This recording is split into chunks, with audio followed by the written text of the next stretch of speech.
Oops, please stop and listen. Gabay kapalaran ng horoscope reading.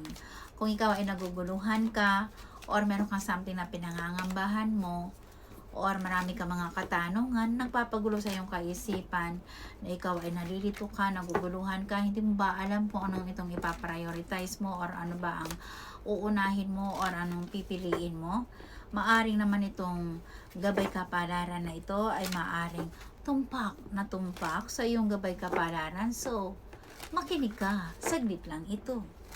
Alright, okay. Here we go. Ano nga ba ito? Dito meron ako nakikita, may darling, na nawawalan ka ng peace of mind.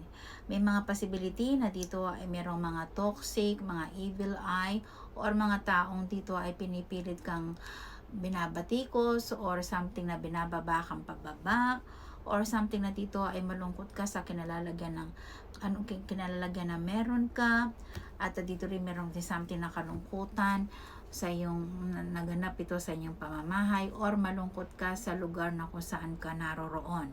Dito magulo ang kaisipan mo, nagtitiis ka, no? Nagtitiis ka, may mga hinaharap ka mga suliranin. Kung ikaw ay nagkakaroon ka ng depression na halos dito ay gusto mo nang sumuko, pero kailangan mong lumaban, my darling. So dito, no, may chances na itong mga pinagdadaanan mo ngayon, eto ka na, nagkakaroon ng clarity, kung ano itong ginugusto magkaroon ka ng clarity, na ma-resolve lahat-lahat nitong mga binabayaran mo, na mga gastusin mo, at kung ano man tong merong kalungkutan na naganap ito sa inyong pamamahay, at hindi ka masaya sa trabaho mo. Ang sabi naman niya, hindi palaging ang iyong buhay ay laging ganyan.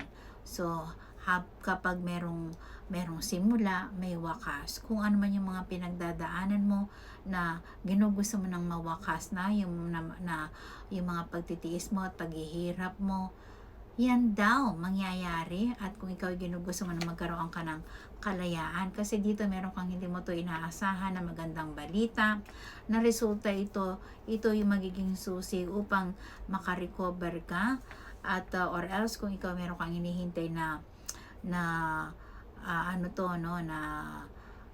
visa, resulta, decision, basta dito ay sabat kalayaan or magandang balita na dito ay magkakaroon ng magandang simula, or magandang balita ito, na magandang opportunity na natanggap ka, pumasa ka sa board examination, pera na hinihintay mo, mangyayari daw ito. Kaya kung ikaw ay naguguluhan ka, nagwo-worried ka, huwag ka daw mag-alala, magiging okay naman daw ang lahat. Na dito rin meron ka something na pinag-iipunan mo to, na hardworking mo to, na ginugusto mo mapatapos ito. Kaya naman daw dito daw ay mangyayari to, at meron din ako merong celebration na magaganap. If there's something lungkot na naganap sa inyong pamamahay, meron naman mga sunod-sunod na mga celebration na magaganap.